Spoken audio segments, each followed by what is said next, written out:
जय हिंद दोस्तों, आप देख रहे हैं सीएमपी झारखंड न्यूज़। खबरों में बने रहने के लिए हमारे चैनल को सब्सक्राइब करें, बेल बटन को ज़रूर दबाएं, क्योंकि जब आप बेल बटन को दबाएंगे तो आपको नोटिफिकेशन मिलता रहेगा। आइए बढ़ते हैं खबरों की तरफ। आदिवासी मूलवासी एकता जिंदाबाद जिंदाबाद जिंदाबाद आदिवासी मूलवासी एकता जिंदाबाद जिंदाबाद जिंदाबाद स्थानीय नीति लागू करो लागू करो लागू करो नहीं तो गद्दी छोड़ो गद्दी छोड़ो गद्दी छोड़ो गद्दी छोड़ो। विज्ञान आज हम सबों को यह स्थिति क्यों पैदा हुआ जो हम इतनी तादाद में यहाँ पर बैठे हैं। और श्री प्रसाद साहू जी और आप सबों को धन्यवाद देना चाहते हैं, बधाई देना चाहते हैं, अभिनंदन करना चाहते हैं, आभार प्रकट करना चाहते हैं कि हर चीज को भूलकर, जाति को, संप्रदाय को, पार्टी को, तमाम चीज को भूलकर हम छोटनागपुर के लोग, झारखंड के लोग, आदिवासी मूलवासी जो यहाँ के अर्लिएस्ट इनहेबिटेंट हैं, जिसको पता ही नहीं है कि यहाँ से हम कब यहाँ आए, कब बसे, इसका समय का निर्धारण नहीं है, जिनकी संस्कृति एक है, सामाजिक परिस्थितियां एक हैं, भाषाएं एक हैं और इस क्षेत्र के भाषाभाषी हैं, वो सारे चीज को भूलकर एक मंच पर, एक सभा में हम तब्दील हो गए। यह सबसे बड़ी उपलब्धि आज हमारे बीच है। आप हमारे बड़े बड़े वक्ता यहाँ पर, हम तो उम्मीद नहीं कर रहे थे इतना बढ़िया सधा हुआ भाषण लोग करेगा, लेकिन एक से एक वक्ता आपके बीच आए, नौजवान मित्र लोग आए, सामाजिक कार्यकर्ता लोग आए और दिल की आवाज इतना बढ़िया से रखा कि ऐसा हम कभी उम्मीद नहीं करते थे। आज हम बहुत ज्यादा खुश हैं क्योंकि आज आगाज हो गया जन आंदोलन के रूप में इसको परमानेंट करने का। आखिर हम लोग को जरूरत क्यों पड़ा? झारखंड के बनने के पहले हमारे पुरखा लोग एक सदी तक झारखंड के लिए लड़ा और झारखंड के लड़ने के दौरान जो सपना देखा था, अरमान देखा था हमारे पूर्वजों ने, झारखंड की लड़ाई लड़ी थी सभी कौम ने, क्या झारखंड बनने के बाद वो पूरा हुआ? यह विवेचना का प्रश्न है, ये आकलन करने का प्रश्न है, ये सोचने का प्रश्न है, ये समझने का प्रश्न है। आज 20 साल बीत के 21वें साल में हम लोग हैं। कई सरकारें आई और कई सरकारें चली गई, लेकिन जो राज्य का नियामक होता है, स्थानीय नीति और नियोजन नीति, वह नहीं बना। हमें क्यों चाहिए और क्यों नहीं बना, इस पर विवेचना करने का प्रश्न है। नहीं बनने के पीछे जितने भी राजनीतिक पार्टियां, सभी के सभी लोग शामिल हैं। आज तक इंडिपेंडेंट भी मुख्यमंत्री हुआ, लेकिन राजनीतिक इच्छा शक्ति नहीं हुआ।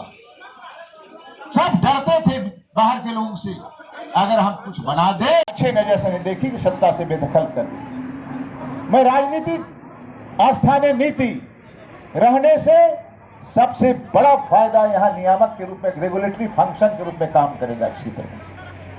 आज मैं एक चीज कहना चाहता हूं, राजनीतिक परिस्थिति, आज लोकसभा में 14 सदस्य हैं इस क्षेत्र में। कितने सदस्य झारखंड के मूल निवासी हैं बताइए? 4, मात्र 4। 10 कहां के हैं? झारखंड के धरती से बाहर के हैं। कैसे नीति बनेगा? यहाँ का जो एमपी है वो हरियाणा का रहने वाला है, यहाँ के एमपी जो है वो कानपुर में पढ़ा हुआ है और इस धरती से उसको प्रेम नहीं है, लेकिन राष्ट्रीय पार्टी यहाँ पर उसको उतार दे, हम मजबूर हैं उसको वोट देने के लिए। और आज एमपी है, वो हमारी बात करेगा? नहीं करेगा। हमारे रामचंद्र चौधरी जी घर गुरुबा के थे, वो कहां है? क्यों हटाया गया? आप विवेचना कीजिए। क्योंकि ये धांगरगिरी नहीं करते थे, कुछ अपनी बात करने लगे, यहाँ की मिट्टी की बात करने लगे तो दूध की मक्खी जैसा उठा के फेंक दिया। ये है राजनीति, ये कुचक्र है। ना केवल भारतीय जनता पार्टी में, दूसरे पॉलिटिकल पार्टी खुल गए, कांग्रेस में आज यहाँ के कांग्रेस का अध्यक्ष बना मूलवासी है क्या है? कल मैंने रामेश्वर वहां से पूछा सुबह सुबह मंत्री महोदय से, भाई आप अध्यक्ष थे तो बड़ा अच्छा लगता था, 10 बजे ये भी थे हमारे साथ, तो उसने कहा, मैंने कहा कि शाहपुर के, तो नहीं करमाची, वो मुजफ्फरपुर के रहने वाले, मुजफ्फरपुर के आदमी यहाँ का नियामक करेगा और कांग्रेस का अध्यक्ष मुजफ्फरपुर का रहने वाला। बढ़ाए, ये मिट्टी कब बोलेगा, झारखंड कब बोलेगा, मिट्टी की आवाज कब सुगंध आएगी, ये सवाल है क्या? आज राज्यसभा में आप चले जाइए, राज्यसभा में कौन है आज भारतीय जनता पार्टी? यहां से मुख्तार नकवी आया, इसके पूर्व कौन थे? केडी सिंह, थैला सा, क्या है ना जी? उसके पहले कौन थे? नथवानी, बॉम्बे का इंडस्ट्रियलिस्ट। इसके पहले कौन थे? दिल्ली के वकील। यह राजनीतिक गुलामी हमारा झारखंड की धरती करते आ रहा है और झारखंड के लोग इसको हम स्वीकार करते रहे हैं। झारखंड बनने के बाद भी, झारखंड बनने के पहले भी ये दुर्दशा झारखंड के लोगों का है। मैं चाहता हूं शिव प्रसाद साहू यहाँ के एमपी बने, मैं चाहता हूं शकीर जी हमारे यहाँ के नेता बने, मैं चाहता हूं आप यहाँ के मुख्यमंत्री बनो, हम चाहते हैं यहाँ का सारा चीज आप बने। क्या तभी आपका लगाव यहाँ का सुगंध है, वही आपको अच्छा नियमन बना सकते हैं, कानून बना सकता है, बाहर का भी नहीं बना सकता है। अभी अभी मैं धन्यवाद देना चाहता हूं रघुवर दास, कम से कम बनाया तो क्या, हाँ बनाया तो, साहस किया, आनंद फानंद ने बनाया, लेकिन कई छेद कर दिया गया था। छेद क्या था जानते हैं? 32 का खतियान तो कहा, लेकिन उसके साथ 6 पॉइंट जोड़ दिया स्थानीय नीति। एक तो ऐसा बनाया जो हंसने लायक थी, जो बाहर के आदमी मामा फूफा के यहाँ पढ़ा, मिडिल पास किया, वो भी स्थानीय हो गया, बताइए, है ना? इसके साथ और भी है, इस क्षेत्र में जो 2 दिन भी नौकरी किया, चाहे जज की कुर्सी में है, चाहे अफसर की कुर्सी में, चाहे आईएएस का किसी भी स्तर पर नौकरी कर रहा है, वो भी यहाँ का बाल बच्चा उसका स्थानीय हो जाए। ऐसा ही होता है स्थानीय। स्थानीय का डिफिनेशन है डोमिसाइल। डोमिसाइल का मतलब है वे पर्सन जो इस क्षेत्र में रहते हैं और उनका आने और जाने का पता ही नहीं है क्या, और यहाँ की लोकल भाषा संस्कृति से परिचित है और उसका निर्वहन करता है, उसका संप्रेषण है, वही यहाँ का स्थानीय है। ये तो हमका सदान और आदिवासी, ये तमाम अकलियत के लोग यही ना है जी। तो इनका हक क्या है? इनका हक है कि झारखंड अलग होने के बाद में हमारा ही उद्योगपति बनता, व्यापार के क्षेत्र में रहता, कारोबार के क्षेत्र में होता, तमाम क्षेत्रों में वो उसका रेगुलेटरी फंक्शन होता, और ये राजहित में राज्य की सरकार को अधिकार है, कॉन्स्टिट्यूशन में अधिकार है, संविधान के 16(4) में, कि राजहित में अपने आवाम के हित में सरकार कानून बना सकती है और रिकमेंड करके पार्लियामेंट से पास करा सकती है, और वह वहां के स्थानीय नीति जो मूल तत्व आबादी है उसके हित में, कल्याण में काम हो सकता है। आज क्या दुर्गति है मैं बताना चाहता हूं। आज हमारा पूरा झारखंड चारागाह हो गया, बाहर के लोग बेधड़क घुस रहे हैं। आप चले जाइए बिहार में नौकरी नहीं मिलेगी, आप पंजाब में जाएंगे गुरुमुखी नहीं जानेंगे तो आपको नौकरी नहीं मिलेगी, उत्तराखंड में चले जाइए, छत्तीसगढ़ में जाइए, दूसरे प्रांत में चले जाइए, आपको तुरंत कहेगा आप बाहर के राज्य हैं। झारखंड ऐसा प्रदेश है जहां यूपी के लोग, मैं बताना चाहता हूं, +2 के शिक्षक की बहाली में कुल 1233 आदमी की बहाली हुई थी झारखंड में, उसमें 483 आदमी मात्र यूपी के थे। यहाँ के आदमी कहाँ जाएंगे जी, किधर रोजी रोटी होगा क्या? तब हम लोग आंदोलन खड़ा किए थे, कमेटी बना दिया गया जिसमें सुदेश महतो जी थे और राजेंद्र सिंह थे अध्यक्ष, कोऑर्डिनेटर थे, और बनाया गया, लेकिन वो भी सिफर हो गया, कोई बना होना नहीं क्या। भारतीय जनता पार्टी की सरकार ने भारतीय के सरकार में हेमंत सोरेन जी थे आपके उप मुख्यमंत्री, तो उससे जुदा हुआ केवल इस बात के लिए कि जब स्थानीय नीति नहीं बनेगा, सरकार नहीं बना रही है, तो उसने बिदक के हटक गया। क्या याद है ना आप लोग को? और आज जब उनकी पारी हुई, 2 साल हो जा रहे हैं, स्थानीय नीति का नाम नहीं लिया जा रहा है। क्या अब घोषणा पत्रों में स्थानीय नीति कहा गया था? ये सवाल है, ये सवाल जरूरी है और जवाब सरकार को देना है। कोई भी सरकार हो, हमारा आदमी आपका बात नहीं, मुख्यमंत्री से सवाल है। ये सवाल सरकार से है, ये सरकार उन पार्टियों से है जो अभी सत्तारूढ़ में है, और सवाल करने का यहाँ के लोगों को हक है। हक अधिकार के लिए आदमी किसी से, बाप से, माए से, दूध के माँ से लड़ता है, तो हम सरकार से क्यों नहीं लड़ेंगे? कौन सा गैरवाजिब हो रहा है? आज हेमंत की सरकार आई, हम लोग को खुशी का लहर था, क्योंकि जिस तरह से हम लोग ने लड़ाई लड़ी पिछले दिनों, कुछ गलत काम भारतीय जनता पार्टी से हो गया था। CNT अमेंडमेंट कानून, उसमें मुख्य संयोजक के रूप में मैंने भूमिका अदा की और रघुवर सरकार को खामियाजा भुगतना पड़ा भारतीय जनता पार्टी। तो ये आवाज आज भी चाहिए। क्यों? आज झारखंड में नियुक्ति प्रक्रिया बाधित है, 2.25 लाख पद खाली है विभिन्न स्तरीय पदों का, और हम बेरोजगार हैं।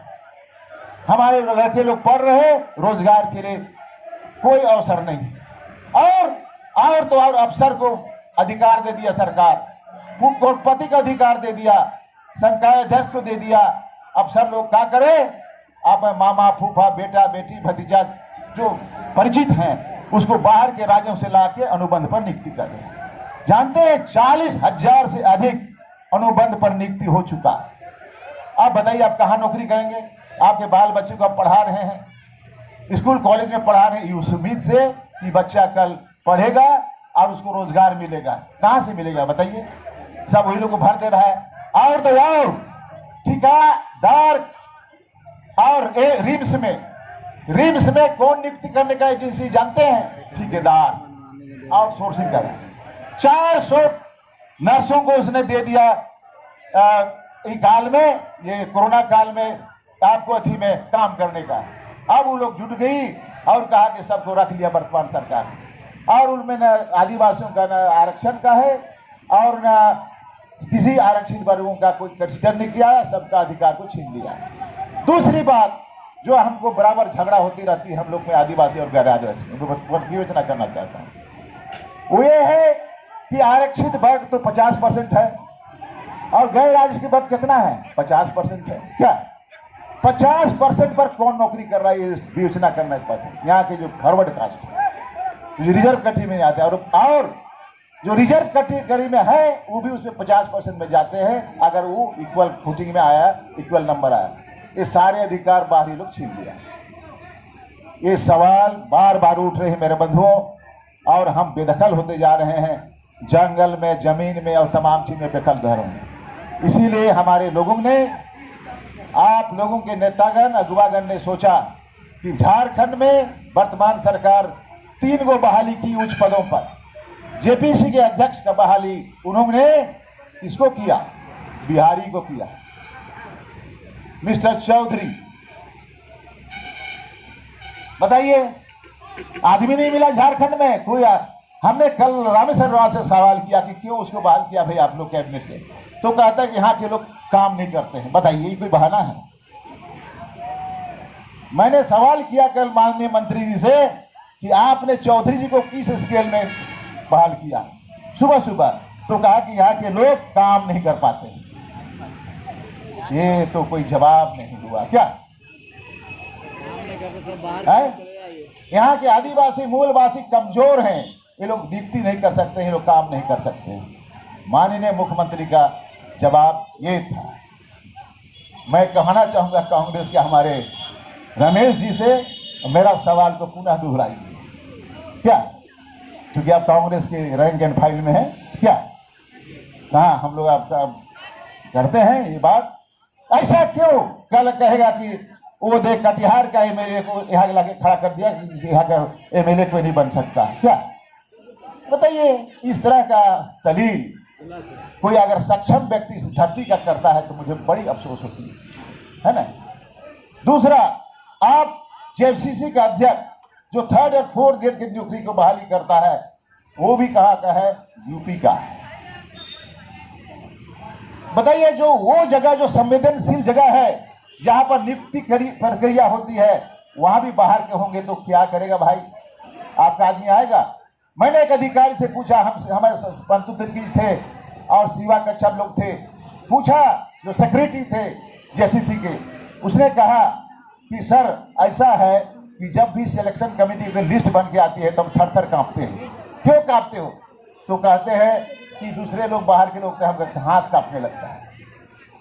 तो सिलेक्शन प्रोसेस यह स्थानीय नीति करेगा रेगुलेटरी फंक्शन के रूप में, और इस राज्य के लोगों को अवसर देगा, राज्य के लोगों को सभी स्तर पर अवसर देगा, पॉलिटिक्स में देगा, कारोबार में देगा, उद्योग धंधा में देगा, और रोजगार में देगा, नौकरी में देगा, पेशा में देगा। ये हम लोग का आंदोलन है। राज्य सरकार किसी से कभी मीटिंग नहीं करती, कभी अपने विधायक लोग से भी मीटिंग नहीं करती है, न यहाँ के अगुआ लोग से मीटिंग करते हैं, न समाज से बैठक करती है। जो आईएएस लोग करता है उसी को मान लेता है? ऐसा सरकार, अरे जने का बात आना चाहिए, लोगों की आकांक्षाओं के प्रतीक जो विधायक होते हैं उनसे बात होनी चाहिए क्या? लेकिन आज तक भारतीय जनता पार्टी की सरकार हो या यह वर्तमान सरकार हो, अपने विधायक जो जनप्रतिनिधि होते हैं 81 उनसे मशविरा नहीं किया कोई नीति पे। कैसे कैसे क्या होगा जी? क्या ये स्थिति आपकी बनी हुई है? इस स्टेलमेट को हम लोग चाहते हैं कुछ काम करना, इसीलिए हम लोग आए हैं। और 6 तारीख को प्यारे बंधुओं, राज्य के राजनीतिक दलों को हम लोग ने न्योता भेजा है। राजनीतिक दल के अध्यक्ष या उसके द्वारा जो विधायक प्रतिनिधि होंगे, जैसे यहाँ पर विधायक प्रतिनिधि हमारे साहब हैं, उस तरह से आवे और अपने पॉलिटिकल पार्टी का स्थानीय और नियोजन नीति पर बात रखते हैं। क्या कि आप क्या चाहते हो? नहीं चाहते तो हम लोग का रेला आगे बढ़ेगा क्या? इसलिए हम लोग ने रखा है 6 तारीख को बैठक होगी, बड़ा हॉल है, आप लोग आइए, स्वागत है। और हम लोग सोहराई मनाएंगे उस दिन। क्या सोहराई मनाएंगे, खूब खाएंगे पिएंगे और सोहराई मनाएंगे और इस करेंगे। आपके बीच बड़े नेता भी आ रहे हैं, इस क्षेत्र के गद्देदार नेता आ रहे हैं आपकी बात को, सवाल को सुनने के लिए, जिसमें भारतीय जनता पार्टी के हैं, कांग्रेस के हैं, जेएमएम को भी हम लोग न्योता दिया है। देखें वो सत्ता में है तो मदहोश होगा, नहीं आएगा तो देखा जाएगा। क्या है ना, मदहोश होगा, लेकिन उसको जगाने का काम हम लोग कर रहे हैं। और मैं बताना चाहता हूँ, हम पहला दिन जो मीटिंग किया था उसमें हम लोग 80 आदमी थे। दूसरा दिन मीटिंग किया तो जानते हैं 100 आदमी को बुलाए तो 180 आदमी आया। और अब हम लोग की कारवां बढ़ चुकी है। झारखंड का आदिवासी मूलवासी जो अलग अलग थे झारखंड के बनने के बाद में, पॉलिटिक्स हम लोग अपने बीच में नेस्टी पॉलिटिक्स में फंसे हुए थे, उभर के आइए और समस्त झारखंड को अपने कब्जे में लीजिए। ये मेरा आह्वान, आपका हक है, आपका हक दूसरा खा रहा है।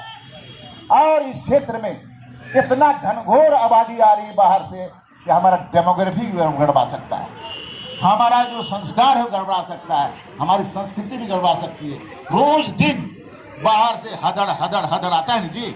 और क्या हो गया है किलियत का, हम लोग का क्या होगा है? वही होगा जो रामगढ़ में खुले मैदान में एक आदमी को मॉब लिंचिंग हो रहा था, देखे थे टीवी में है? कौन कराता है? कौन कराता है? मैं आप लोग पूछना चाहता हूं। यहाँ के लोग कराते हैं? सदियों सदियों से हम लोग जिए हैं, जो कराता है उसको आप लोग जानते हैं, मैं नाम नहीं लेना चाहता, लेकिन ऐसा अवस्था नहीं आएगा। आदमी सरकार भी और तो और तत्कालीन सरकार के एक केंद्रीय मंत्री उन लोग को माला पिटाया जो मारा, नहीं ऐसा राज कभी सोचे थे? है? रामगढ़ में खुले आकाश के नीचे मार रहा है 20 लोग और हम लोग देख रहे हैं। ऐसा हुआ था कि नहीं बताइए? क्यों ऐसा होता है झारखंड में? और केंद्रीय मंत्री जो बक्सर के रहने वाले कौन है बताइए? आप लोग कोई नाम जानते हैं? जसवंत सिन्हा का बेटा यहाँ आपके कोटा में मंत्री हुआ, जयंत सिन्हा, वो लोग को बड़ा बहादुरी किया, आप लोग को पता ये राज्य है। ये तमाम सवाल सामाजिक और विभिन्न स्तर पर उठ रहा है, जिसका जवाब झारखंड के धरती पुत्रों को देना है। ये सवाल झारखंड के धरती पुत्रों के साथ है। आप किस तरह का राज्य चाहते हैं? किसी राज्य में आपको जगह नहीं है, हमारे राज्य में बाहर के लोग आ रहे हैं। इस बाढ़ को रोकने के लिए, बाहर के लोगों को रोकने के लिए आप कानून बनाओ और हमारा अधिकार को सुरक्षित रखो।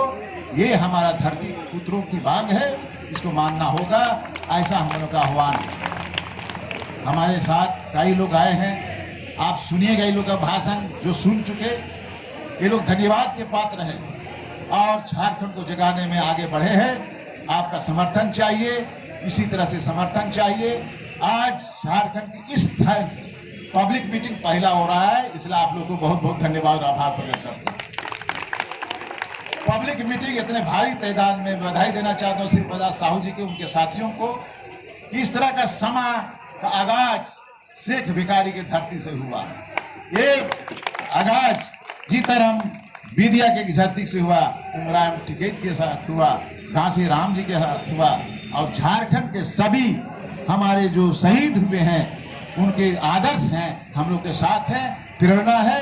आप युवा के कंधों पर झारखंड का भविष्य है। हम नवनिर्माण करना चाहते हैं, सब मिलकर करना चाहते हैं। यहाँ कोई विभेद, केवल भूमि पुत्र और हम झारखंड के धरती पुत्र, यही हमारा मिशन है और यही हमारा कर्तव्य है और इसी की रक्षा करना हम सबों का कर्तव्य है। हम प्रजातांत्रिक दृष्टि से, अहिंसात्मक दृष्टि से इतना बड़ा समा खड़ा करेंगे कि दुनिया हम लोग के सामने हार जाए और हमारी बात हुकुम को माने, ऐसा हम लोग कहना चाहते हैं। इसलिए निर्णय लिया है। आपको बता देना चाहता हूँ 16 तारीख को हम लोग का नीति निर्धारण होगा। आए जो राजनीतिक पार्टियों से परिसंवाद होगा, उसके बाद 16 तारीख को बैठ के नीति निर्धारण करेगा और हम लोग राजभवन मार्च, समस्त झारखंड के लोगों का महारैली का इंतजाम करेगा। धरती पुत्रों को अधिकार दो, वरना गद्दी छोड़ो। मैं शिकायत नहीं कर रहा हूं, जो सुनता हूं वही बोलता हूं। रामेश्वर राव जी मेरे बड़ी अभिन्न है, अग्रज है, मेरे भाइया है, नहीं हुए, लेकिन कल हमको उनसे बड़ी दुख हुआ। क्या मैं बोलने में नहीं कहूँ, वो खुद मुंह में बोल के आया। तो इस तरह की चीजें हम लोग का लकवाग्रस्त राजनीतिक व्यवस्था जो राज्य का नियामक होता है, उसको होश में लाने के लिए आप सबको खड़ा होना होगा। इन्हीं शब्दों के साथ मैं आप लोग को धन्यवाद देता हूं कि आज उमराव टिकैत की धरती से और शेख भिखारी के धरती से और वेदिया जी के धरती से आगाज निकला है। झारखंड में हमारा आंदोलन सफल होगा और हम भूमि पुत्रों को अधिकार हम सभी मिलकर लेंगे और नहीं रुकेंगे, ना थकेंगे, ना झुकेंगे। जय आदिवासी, जय मूलवासी, जय झारखंड। आप सबको बहुत बहुत धन्यवाद।